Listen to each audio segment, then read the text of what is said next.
Thank you all for joining us today. My name is Donna Reichwich. I am the founder of Team Fox Detroit. We are a peer-to-peer fundraising group for the Michael J. Fox Foundation.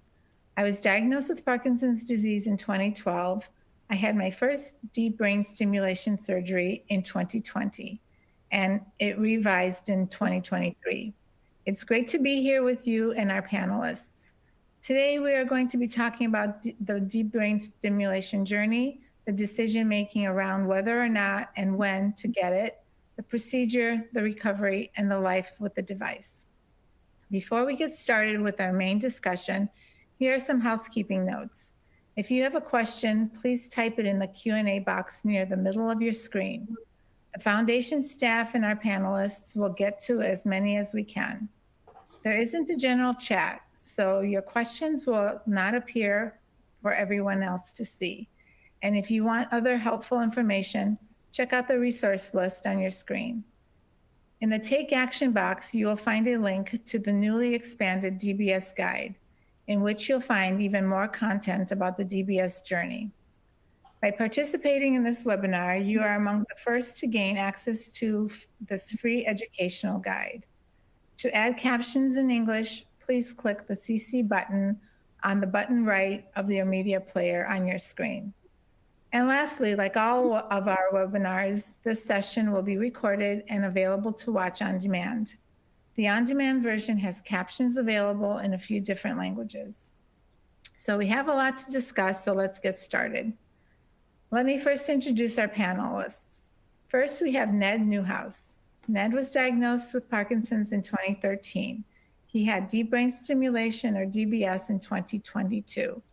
You can read more about Ned's journey in his blog, challengingparkinsonsdisease.com. Welcome, Ned. Thank you. We also have Ivan Simov. Ivan was diagnosed with Parkinson's in 2014 and is scheduled for DBS surgery later this year. Thank you for being here, Ivan. Thanks, Donna. And finally, we have Neil Kantashetty. He is a movement disorder specialist and DBS expert at Northwestern Medical Group. He is also an assistant professor of neurology at the Feinberg School of Medicine. Neil is also a class of 2021 Edmund J. Safra Fellow. To build networks of movement disorder clinicians and researchers across the globe, the Michael J. Fox Foundation, in partnership with the Edmund J. Safra Foundation, developed the Edmund J. Safra Fellowship in Movement Disorders. Welcome, Neil. Thank you, Donna. What is deep brain stimulation? Deep brain stimulation, or DBS, is a surgical procedure that treats Parkinson's motor issues. Like many parts of life with Parkinson's, the journey and the decision-making around DBS is personal and unique. It can be emotionally and complex path. So before we get too deep into each of our stories, Neil, I'd like to start with you by asking you to level set for our audience. What is DBS and how does it work? Yes, of course. So as Donna started to mention, DBS, or deep brain stimulation, is implantation of wires, very thin wires or electrodes, into deep parts of the brain relevant to some of the physical or motor symptoms of Parkinson's disease. And so these are things like tremors, slowness, and stiffness, and we'll get into this in more detail. But the stimulators are connected to wires or extension cables that connect, this is all internally, to a battery that sits under the skin, typically in the chest. And that powers consistently this deep brain stimulator to provide continuous electrical energy to these deep parts of the brain and to allow improvement in the symptoms that we mentioned. And so I would say the primary types of symptoms that we're talking about, again, are tremors and slowness and stiffness of movements to the extent that they respond to medications. And so there may be some limitations to the ability of meds to control those symptoms, but response in some regard is important to kind of dictate how well DBS improves those symptoms as well. Thank you. Thinking about getting DBS can be a long and involved process involving you, your medical team, and your community. Ned, can you share with us about the beginning of your DBS journey? What were your symptoms like and what made you consider DBS? Well, if I really sit and think about it, the journey started really about 10 years ago. I went to see a movement doctor to get a second opinion of my Parkinson's diagnosis. And during that appointment, he told me that he thought I displayed the type of symptoms that would respond well to DBS sometime in the future. So for the next 6 to 8 years or so, I was on a pretty normal path, steadily increasing the dosage and the timing of my medication to control my symptoms. And then about 3 years ago, I started to have kind of debilitating symptoms where I couldn't walk for the first hour of every day due to very intense foot dystonia. And that really caused me to think, here I am, I'm in my mid-50s. I probably could live another 30 years. What's that path look like on just medication? And I couldn't come up with a path that looked good to me. So I began to investigate, deep brain stimulation as a treatment mechanism. Yeah, it sounds very familiar. That's very similar to my story because back in 2012, my doctor had a conversation about deep brain stimulation every time I saw him. So he was kind of priming me up, I guess, to think about it. And I wasn't really ready to think about it until I started freezing frequently. I had severe dyskinesia and dystonia. And that was the beginning of my conversation. And Yvonne, I know through our conversations, you were hesitant about the surgery. What made you decide that now was the right time? Well, same as the two of you. I was good for 9 years on my medication. In fact, I didn't change my dosage or my timing for the first 9 years. And then it hit the fan, excuse me. But it just all of a sudden, slower, stiffness. My coordination was really bad. Just walking, my swinging of my arms was off. My meds were not really working. I tried increasing the medication and decreasing the time between pills, and all I got was terrible dyskinesia. And I'm really close with my sisters, and they're both very athletic, and watching how much I was falling behind them was a big thing for me. I'm 57. I was diagnosed at 47. And I have a long way to go, and I'm athletic. I love to golf and hike, and both of those are becoming hard for me now. And I want my life back, and I'm going to fight for it. And, we all have a little bit of anxiety. It comes with Parkinson's, and I've just decided not to let that rule my life. I'm going to take back control. Good. Neil, we are getting a lot of questions from the audience about when someone should get DBS. Can you discuss what are the medical considerations around eligibility and timing of DBS, as well as the evaluation process? Yeah, for sure. And actually, let me throw in up front just a little bit about how it works, how we think it works, to inform the rest of the discussion. This is a very complex topic, and as I said, we know actually quite a bit and a lot more than we have in past years, but there are still some gaps in that knowledge. But very kind of briefly and simply put, in Parkinson's disease, there is degeneration or loss of some of these brain cells that produce dopamine. Dopamine is one of these chemicals that helps the brain cells communicate. And those cells that are lost feed into motor circuits. So parts of the brain that communicate and control movement.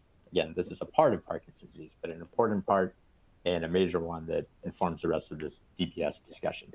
So when you take medications like the mainstay medication, levodopa, it's essentially supplementing or kind of mimicking the effects of what would be the typical release of that dopamine from the brain, but that there's a shortage of in people with Parkinson's disease. By doing that, you can improve how well the movement circuits are communicating, those parts of the brain are communicating with each other. So how does DBS an electrical treatment, stimulation, mimic this chemical, the dopamine. So when you have less of this dopamine into that movement circuit, those areas of the brain are not communicating as well. And the way that they communicate is actually all through electricity.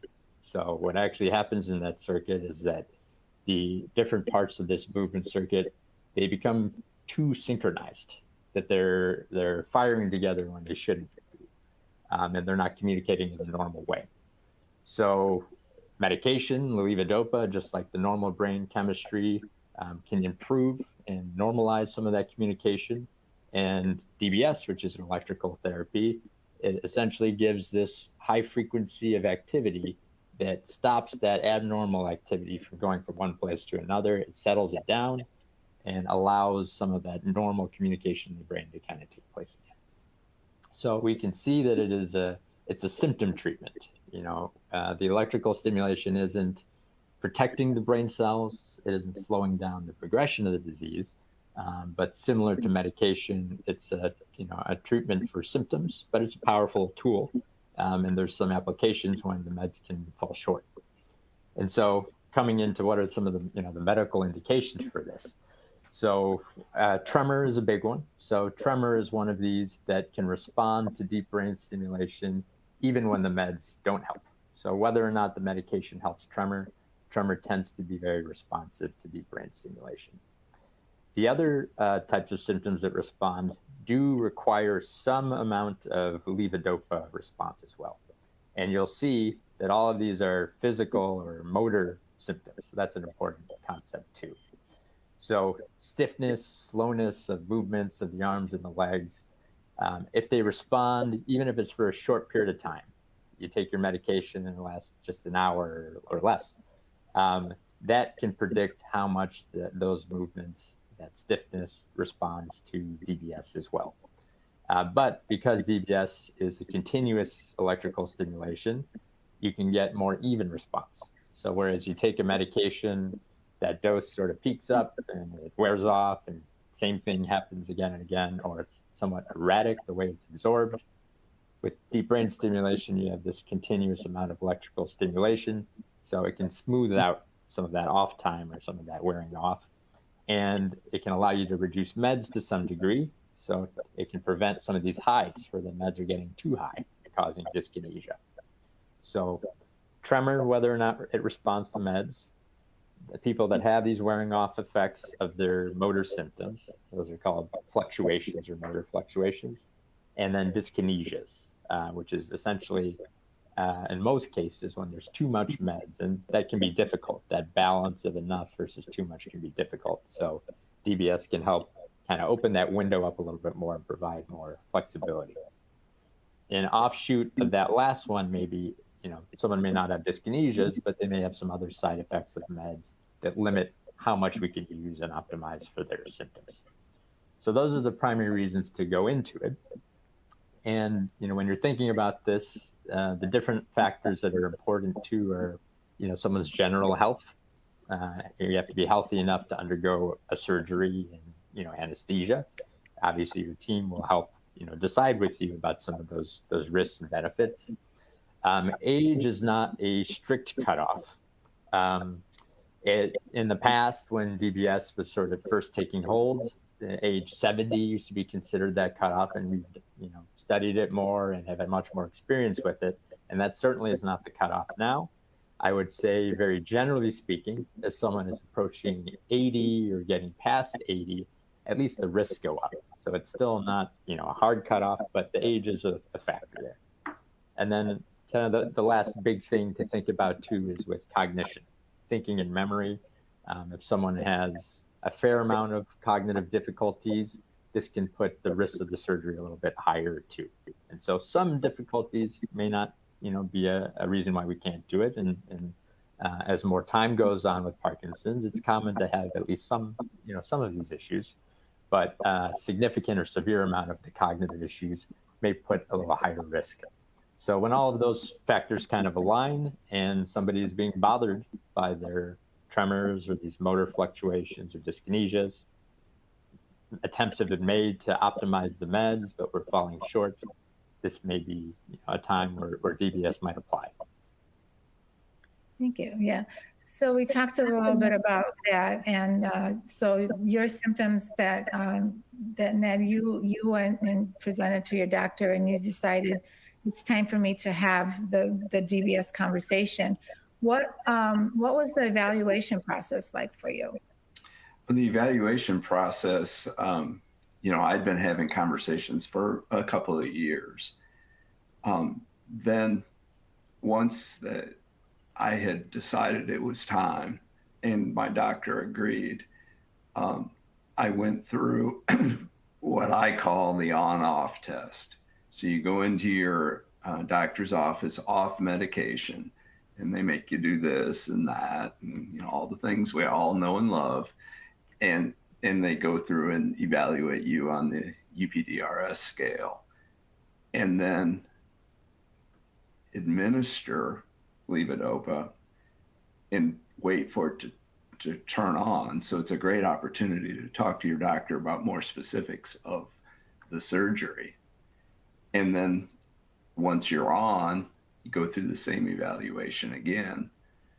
And so that was one major part of it. And I remember being very anxious about going to that appointment to manage to get into the doctor's office completely off medication. It wasn't as bad as I had made it out to be. The second, to determine if there's been significant cognitive loss or not, you go through a probably 3 to 4 hour cognition exam referred to as a neuropsych exam. And being in my mid to late 50s, I was anxious about that test. The one thing I will say is nobody gets 100% on it. So it's not a grade like we're used to in school. It's just identifying where there may be slowness in cognition or actual cognition issues that need to be discussed before they go ahead and start drilling holes in your head. And then the last thing is a MRI. And the MRI serves two purposes. One, it determines that there's a pathway to put the leads. And secondly, it provides one of the maps they use during the surgery to place the leads. And Donna, I think you asked me too about the evaluation process, and I neglected to answer. Ned spelled it out great. I think the big steps. I would supplement, as you mentioned, a very important part is that the meeting with your movement disorder specialist, whether or not it's somebody you've been following with, who is also doing the evaluation, or somebody new you're meeting who specializes in DBS. But they should really, I said, very much ensure and confirm the diagnosis that this is, Parkinson's disease. These, atypical Parkinsonisms or cousin disorders of Parkinson's disease don't respond, well to DBS. So that's essential to get to know you and your symptoms with Parkinson's and what's bothering you most, rank list of things that are important to you, how meds are working for you, what you've tried, make sure things that have been, that could be tried have been, and that they're optimized. And then they counsel you about, the risk benefits and really the individualization, which I think is huge, is that, what we'll talk about are a lot of generalities about DBS, and with the help of the whole panel here, a lot of specifics to everybody's story, but everybody is different. And so a key is to understand the unique features that someone who's going through this process is bringing in and their goals for the surgery, and then getting from, your specialist what they think will actually improve for you and what the risks look like for you. So that part is super important. And then I think Ned mentioned the big things with the rest of the steps.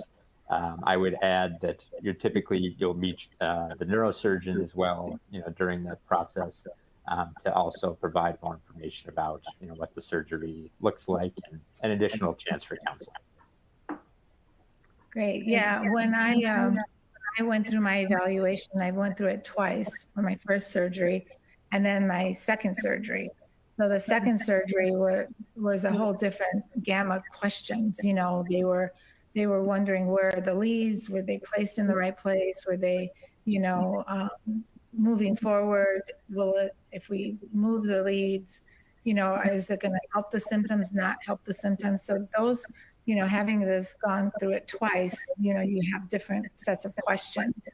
But yeah, that was very interesting. So Yvonne, have you gone through this evaluation? Where are you in this process? I did. I've gone through the entire evaluation. And really, for me, the worst part was the MRI. I don't know anybody out there, if you're listening, loud noises, like going to football games, really caused me to tremor terribly. In that MRI, they want you to sit still, and that tick, tick, tick, tick, tick in your ears. I couldn't sit still. And if I can do it, anybody else can do it. And I'm really happy to say October 9th is my surgery date.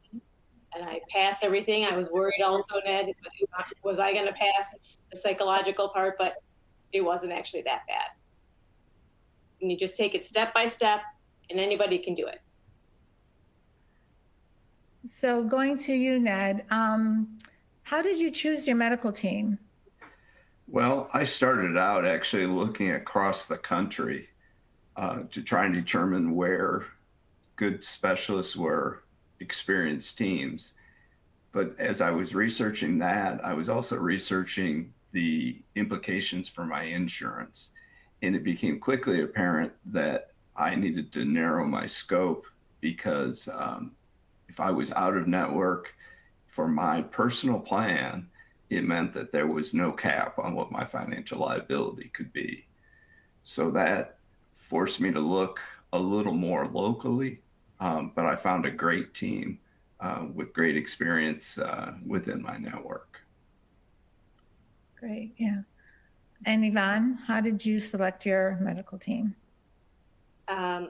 Well, I have a little different situation. My good friend is chief of neurosurgery at the hospital I was getting treated at Henry Ford in Detroit, and she was not comfortable operating on me. So she helped me find a team. I was willing to go anywhere in the United States, and I am very fortunate because our insurance allows that for me. So I'm going to University of California, San Francisco, UCSF, have my surgery done. And that just happens to be Dr. Ayers. That was her mentor. So this is how we picked my location. Okay. Yeah, I mean, initially with my first surgery, I was with my movement disorder specialist for 8 years, and I was very comfortable with the team that he put together. And my surgery was during COVID. So I don't know if, there wasn't much that I could have done to really be there to ask the questions or anything like that. So it wasn't until my second go around, I actually did more research and decided where to go to have my redo. So that was my journey. So that was very challenging a little bit. Let's see, I'm sorry. So Neil, some people are asking questions about their doctors before moving forward with DBS. What are some of the questions that they would like to ask, should ask? I think as I was alluding to, just before, the individualization is really, I think, the big key. So obviously you want to learn about the basics and, the general principles of DBS. But those are, if you're looking in the right places and, purposes of programs like this, they're available. There's a lot you can learn and research on your own. What you can't get is how it specifically impacts you. So I think obviously you want to learn about the basics, but I think a good question to ask is, when you're bringing to the doctor what bothers you most, how those symptoms, will they respond or not to DBS? Will they improve or not with DBS? And making sure you have an understanding of that. In the similar vein with risks, beyond sort of the typical or average risk, are there any parts about my health or my condition that put me at greater risk? And then about alternatives, as kind of Ned was speaking to too, at least thinking through, if I were to not proceed with DBS or put it off for now, what are the alternatives that we would go through? What are the other options? What does that look like? What would the time frame be before we might reassess, if we want to reconsider DBS?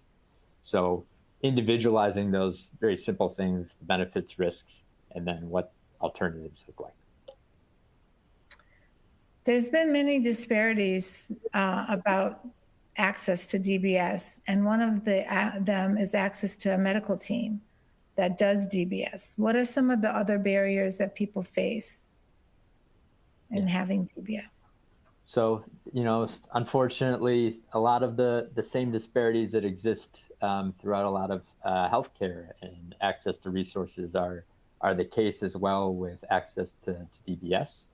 And so, underengaged populations, certain ethnic, cultural, racial groups, rural communities, women, all of these populations tend to be diagnosed a little later with Parkinson's disease compared to the rest of folks with Parkinson's disease. They tend to be referred to and offered DBS less, and when offered, often tend to utilize it less. And there's a lot that goes into that. We talked about insurance issues, which, regardless of socioeconomic status, can play a role, but certainly in lower socioeconomic status folks, it can be even more limiting. And there's, issues with implicit or sometimes overt biases throughout the healthcare system, throughout, the medical system and throughout our society that play a role in a lot of barriers with these care. And so there's a lot of research going on to try to identify, describe all that's going on so we know how to best address it. And there's a lot of work going on for outreach and informing people, making sure that the information is reaching people so that they can make the best decisions, and also to incorporate these different people that may be less engaged traditionally in DBS and Parkinson's research, to get them into trials and have them represented with the data that we have throughout Parkinson's research, and get them in on the medical end of things, so that folks on our end that are counseling people and referring people look like our patients. And, there's that trust, confidence, and ability to break some of those barriers better. So a lot of work to be done, a lot of work that is being done, but certainly there are barriers to access. And I think you guys mentioned some of, very common ones related to things like simple geography and insurance networks. They come up very commonly. We can spend a long time talking about all this, but we have limited time in this webinar for even more information about every part of the DBS process. You can download Michael J. Fox Foundation's free, newly updated guide in the Take Action box on your screen. I'd like to move on now to surgery, the day of surgery. Neil, can you walk us through the surgery process? For sure. So there's obviously going to be some nuances that are different depending on the center you're going to and their preferences, and also individualized to you. But some of the commonalities. So the morning of surgery, you'll come in off of medications. One of the first steps that's taken is affixing or attaching what's called a frame, which is sort of a metal device that helps with keeping the head still once you're in the operating room and on the bed. And it also is a reference for the different coordinates with the actual surgery. They can work off of that frame with the imaging that has been done before to make sure we're going where we want to go. So affixing that frame, there's local numbing medication that's given. The frame is affixed to the head, and there's pins that are involved there as well. You guys can speak to that process, being on the other end of it. After the frame is affixed, you're given sedation, and it's not typically a full or general anesthesia, at least for awake cases, but heavy enough sedation, where you're fully asleep. During this time is when the holes are drilled, which are called burr holes. So these are quarter to nickel sized holes, roughly about there in the skull. Again, you're asleep for this part of the process. You're awakened, and sedation is sort of lifted afterwards for the awake cases. the purpose of this and being awake for the cases that are performed this way is to get some additional information. So when someone is awake during surgery, we can listen to some signals from the brain that give us an additional check besides the imaging that we had, that we're going where we want to go. And the stimulator can be turned on as well in the operating room to look for some benefits and some side effects, in real time. And so those are additional checks that we can get with when someone is awake. Being awake is obviously, thinking about it even as a nerve-wracking experience. People tend to tolerate it surprisingly well in the operating room, and you guys, can speak to the experience there. There are cases that are done asleep too, which is a relatively newer method of doing this, and that we can talk about. In which case, the entire surgery is performed when someone is asleep, and the imaging that is used during the procedure is an MRI, like one that you had before surgery. They use some of that guidance, which has a little more specificity than the CT, but they don't have some of the information that you get while you're awake.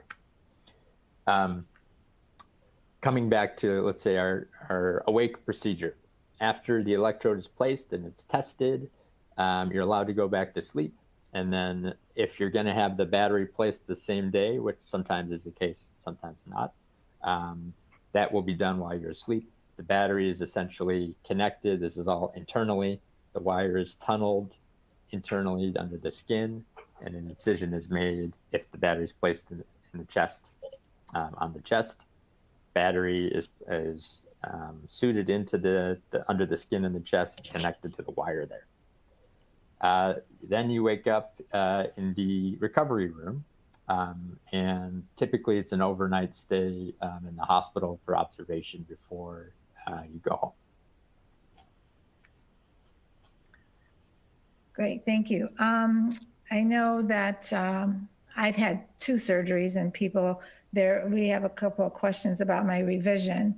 When I was getting programmed for my DBS, it was very challenging for my doctor. So I realized then that something was off. And so when I had another visit with the surgeons that redid my surgery, they saw through the MRI that my lead was 4 millimeters posterior on one of the leads. So how common is it to miss the target? Like they missed the target for me, so I had to have it redone. Is that pretty common, or? It's not common, and this, questions in general about outcomes for DBS, you'll get a sense for why it's hard to give specific rates because of all the differences in, even how different centers perform things and record them. But generally speaking, to kind of give a broad idea about it, needing revision, it's certainly under 5%, and probably closer to 1% or 1 to 3%. If we talk generally about sort of, success rates, that's quoted anywhere from 70 to 90% success rates of DBS. But the variables here are kind of how you study it, how you define what successful is, in addition to these very technical things like the lead being in the right place. And so there are things that go into that, as we were referring to earlier about, there may be somebody who on paper is a great DBS candidate. They have a lot of tremor, doesn't respond to medications. They undergo DBS, the tremor is better, but let's say the thing on the top of their list was that bothered them most was speech. And we would have known that that's not going to respond. The patient wasn't told or didn't have that understanding, and their speech is the same or maybe even a little worse after surgery. They're going to view it as a failure. So that is super important too for the success rates, that everybody has that understanding. But just from a purely technical perspective about it being placed in the right location, there's going to be some differences from center to center about what the rates of revision are, but it is quite low. It's a very relatively uncommon occurrence. Right, thank you. So we talked about going through the surgery both awake and asleep. Ned, can you share a little bit about how your surgery? Did you choose the being awake or asleep? I was awake, but the important thing to know is you're asleep for all the scary parts. You know, I woke up in the OR just aware of a lot of activity around me, no pain from having had the burr holes made or anything. But I think it's important also to note that when they placed my first lead, I was having difficulty speaking, and they weren't getting a whole lot of good results from the test. So they repositioned my lead during that surgery. And I I remember very vividly one of the people in the OR saying, "Oh, look, his foot just relaxed." And everybody looked at each other, and you know, everybody's got masks on, but you could see the smile in everybody's face of the success of the placement. So that was a huge relief laying there on the operating table to see everybody excited. And this was my first surgery ever, first time I'd ever stayed overnight in a hospital. And I think Yvonne said earlier, if she can do it, anybody can do it. So true. Yeah. So I'm a chicken. I'm a real chicken. Well, you chose a real doozy for a first surgery, Ned. I'll just dive right into, you know, having brain surgery. I eased into that one a little bit. Yeah. Yvonne, what's some of the things that are on your mind when you're preparing for your surgery? I know you're going to be out of state for yours. Yeah. So that's not bothering me. It's shaving my head. I've already cut 6 inches of my hair off. Even before I told anybody else I was planning to do the surgery, I have been cutting it little by little. Next week, I'm cutting 2 more inches off. And you know, people don't know, Donna and I are very good friends. And she was super great and shared every little detail with me, including shaving her head. And I've just decided that, and it's a hard thing, don't get me wrong, but shaving my head, I can find myself a wig if I really need one, or a cute little hat, which I wear a lot of them. But cutting my hair off is, I don't know why, that's like the worst part for me. And you keep telling me, Donna, don't worry about it, you can do it. You'll do it. You can do it. Yes, of course. It was the shortest my hair had ever been as well, so. Yeah, I started off with hair here, and then it was here, and then here, and then here. And then at one point it was completely platinum blonde for a short time. Then they shaved it off, so that's good. So let's talk about the role of care partners around the surgery. Ned, can you share a little bit about who was with you and how they helped you? Yeah, my wife was really the close support. You know, she is there day in and day out. She was the one that drove me home for the 3-hour drive. In fact, she referred to it as driving Humpty Dumpty home because I had bandages on, and you know, it's all so much easier when you've got a partner that you're going through it with. And you know, she attends all my doctor's appointments with me. She was there on the day of the surgery, and obviously the next day to be that support. Yeah, support is really important, you know. So let's circle back to Dr. Neal here. Let's talk about recovery.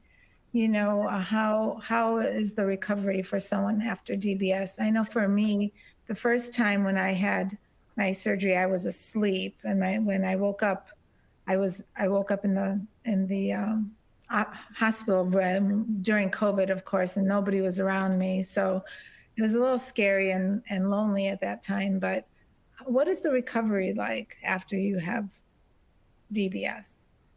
Yeah, so the typical recovery, as we said, it's an overnight stay in the hospital.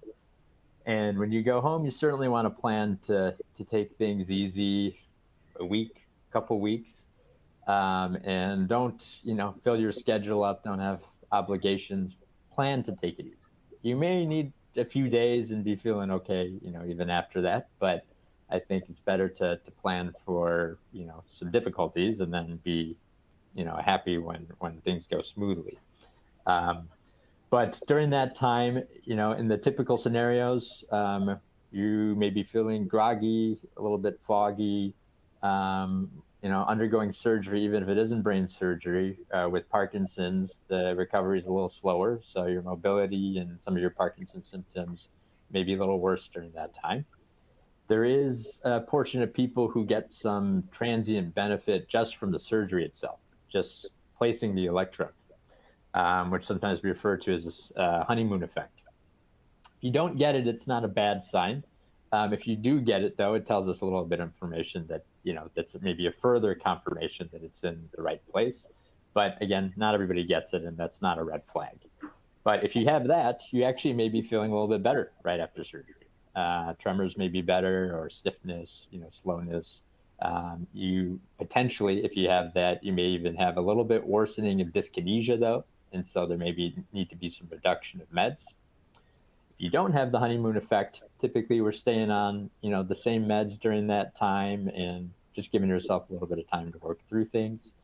There will be some restrictions on you related to the battery. If you had the battery placed at that first surgery, lifting restrictions, and that'll be for a few weeks, usually at least 4 to 6 weeks, about just how much you can do, the weight you can lift on that side to make sure the incision heals. And you'll have some guidance about wound care for the scalp during that time as well. Great. Well, that leads me to ask my next question. Once all this is done and everything is healed, what about programming? What should some of the things people know about programming your DBS? Because I know when I walked into my very first appointment, I didn't realize it was going to be a 2-hour program. I didn't realize they were going to check all the leads, and then I was going to be like a puppet for a while. And so, can you talk a little bit about the programming sessions for? Yes, yeah, for sure. And then obviously it'd be great to hear people's experience with that first session. So it is a long visit. That's we have, again, which is not an easy ask, but we have people coming off of medications. That's how we get the most information for the programming session. It is a long visit, depends on who you're seeing, but 2 hours is not unusual.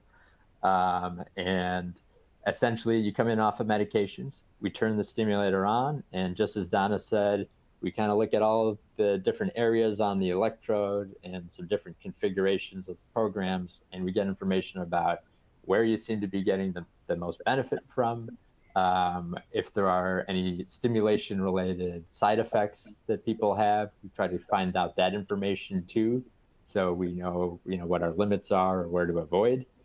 And so you're typically looking at one side of the body at a time and testing the stimulation at different places, figuring out what seems to be the best. And then you shift to the other side of the body and do the same thing. And then ultimately you have at least an initial idea of what this ideal programming setting should be.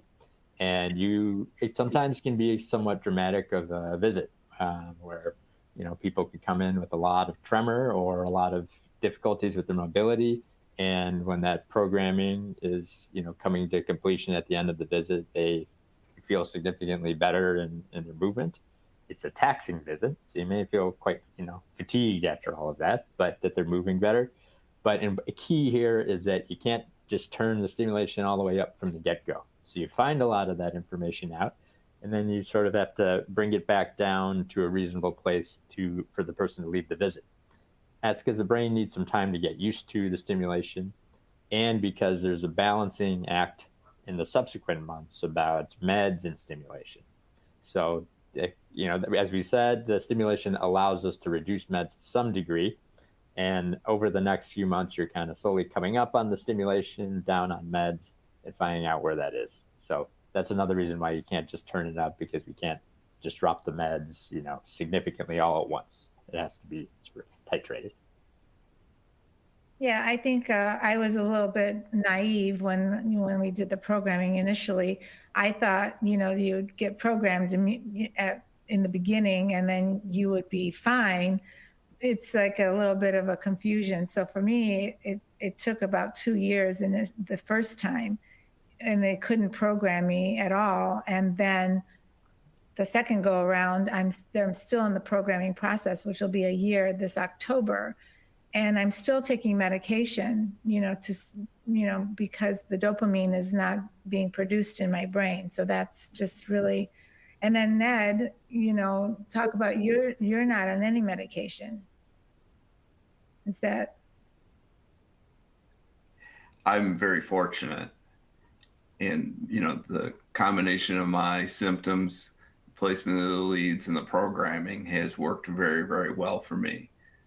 We weaned me off of medication between November and March. So it wasn't like I just walked home the first day and didn't take meds anymore. But, that's just like an added bonus for me, because I never expected to be off meds. As long as I got better control of my symptoms, any medication reduction was a bonus to me.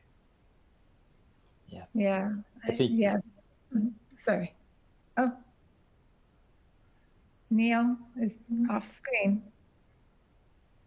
Okay, well, let's move on while we get him back. So, Ned, why don't you, you've had the surgery, you're a year or so out. Tell me about, would you consider doing DBS again? Tell us a little bit about what life is like for you now. Life is wonderful because I'm no longer living by the clock of my medication or my off times. I feel the same when I wake up in the morning as I do when I go to bed at night. And there's no roller coaster during the day. Again, I'm very lucky. But by the same token, it's not a cure. I still have symptoms. I still have side effects. I have a little more difficulty moving in certain ways. I've worked through that a lot over the past year. It's improving.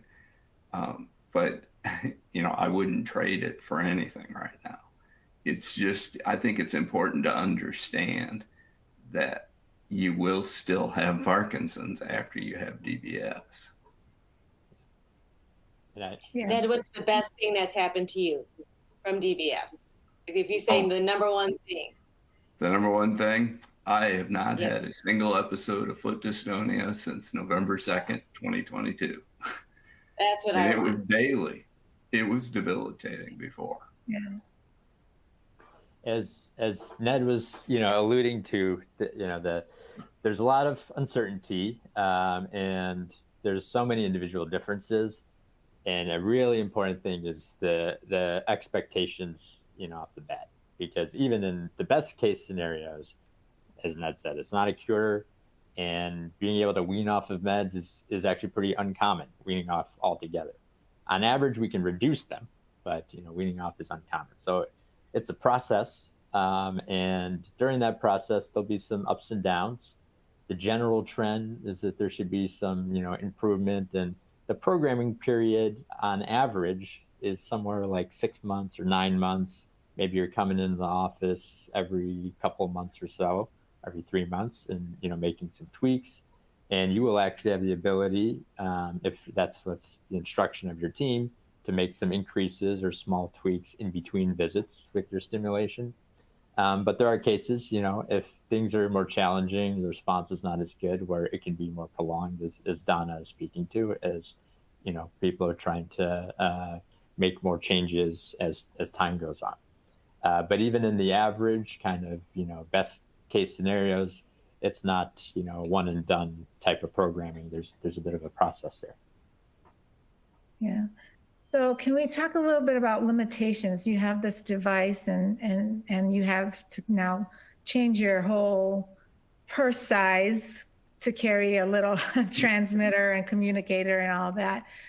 Talk a little bit about any restrictions or activities that someone might have having DBS.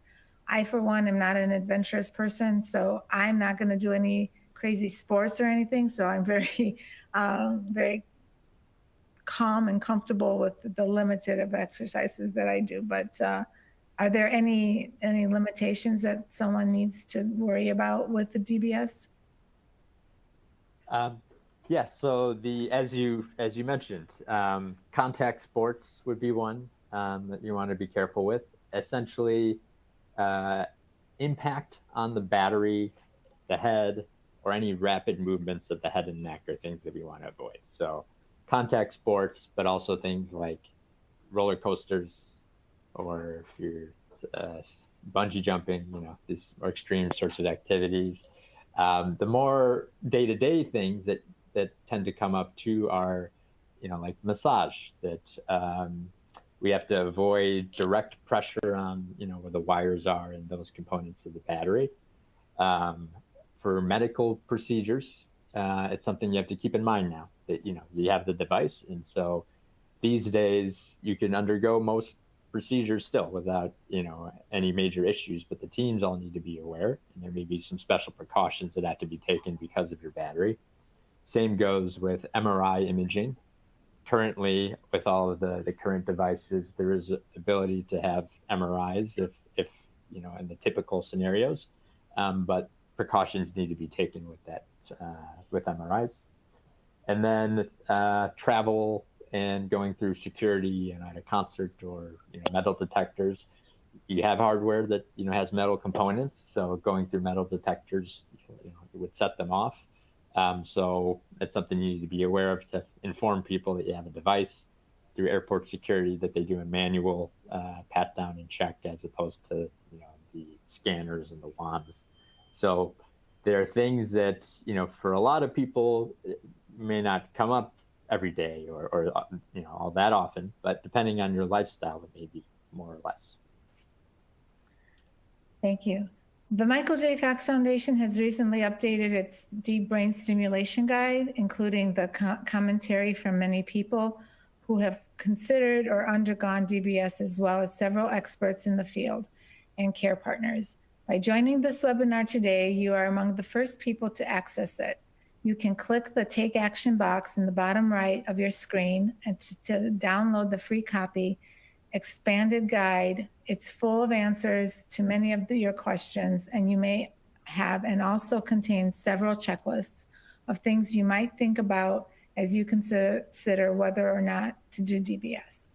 So right now we're gonna take some questions from our audience. Donna, Yes. Can I very quickly talk about risks? I feel like I'd be remiss if we didn't mention this as well, and I'm sure there may be some questions about it too. I'm sure there are, yeah. So we talked about, some of the basic ideas of benefits, what kinds of things can improve with DBS, but the risks are obviously very important to know also. And so the primary risks of undergoing the surgery are bleeding from implanting the electrodes. So this is bleeding in or on the brain, which is a 1% risk. So it's not huge, but it's, it's not tiny. It's a sort of a real accepted risk of doing the neurosurgery. In cases where that bleeding may cause symptoms like weakness or speech problems, that is essentially akin to having a small stroke as a result of the procedure. So that's a serious risk. So that 1% risk of bleeding, and then infection risk, because you're implanting hardware in the body, and that's anywhere between 3 to 5%. Sometimes that means, you're on an antibiotic for just a period of time, or we change the wound care that's needed. But if it's more serious or persistent and not healing, that may require that the system comes out to let everything heal and the infection clear. And potentially there would be an opportunity to get it replaced if that was opted for afterwards. Those are the big two kind of surgical risks, bleeding and infection. But important things too, I like to think about these as sort of middle of the body symptoms. So these are also things that don't tend to improve as much with either levodopa or DBS.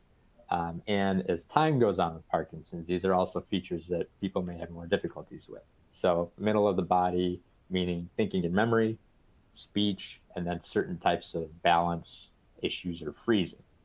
So not only are these aspects that the DBS tends not to improve so much, but there's a little bit of a risk of worsening the types of issues from implanting the electrodes.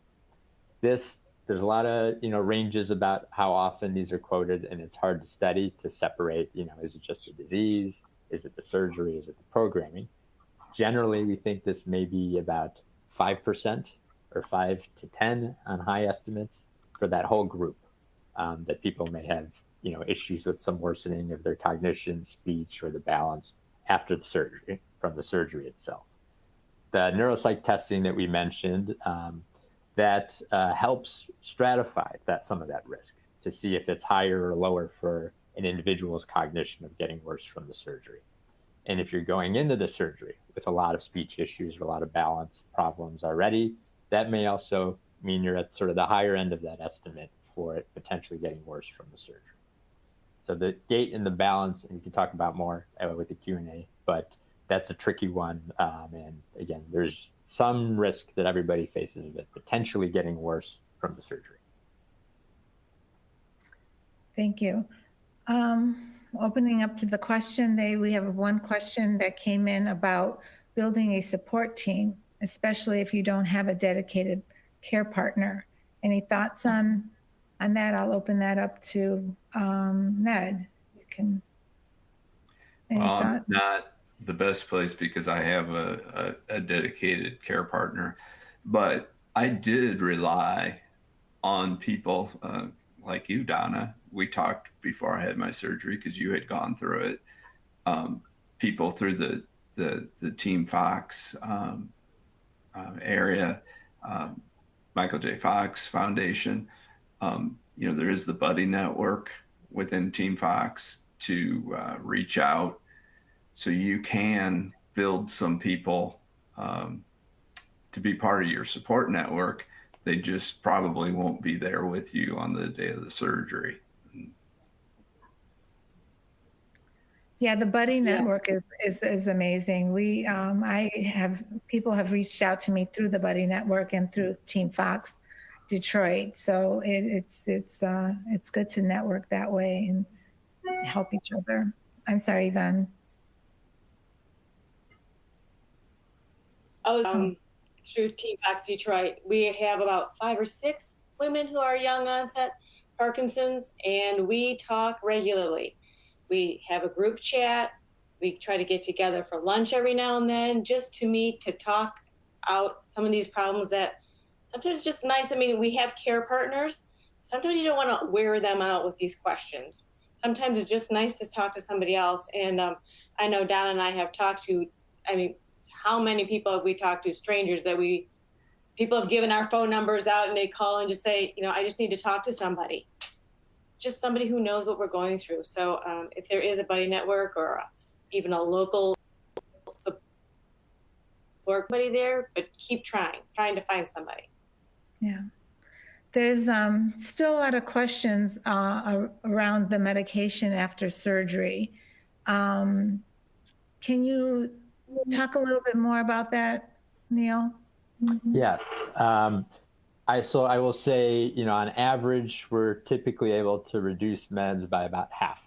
There's a lot of variation on that, but that's sort of the average. And again, it's not necessarily right off the bat with that first programming session, but over the course of those subsequent months. There's often something that the medication, that levodopa is still doing, that the stimulation, may not help with. And so those are like a lot of the non-motor things that we didn't talk about, that DBS tends to fall short about helping with.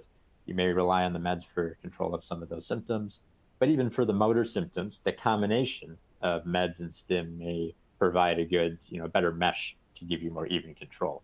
So there are, scenarios where we wean it off entirely. More commonly, it's a reduction and a relatively, substantial reduction in the meds after surgery. Well, we can go on and on. I can't believe an hour has gone by already. I'd like to thank everyone again for being part of our community and for joining us today. And thank you to our panelists for sharing your time and expertise. We will be sending a link to the webinar on demand to watch again and share as you'd like. We hope that you found today's discussion helpful. Thank you and have a great day. Bye-bye. Bye.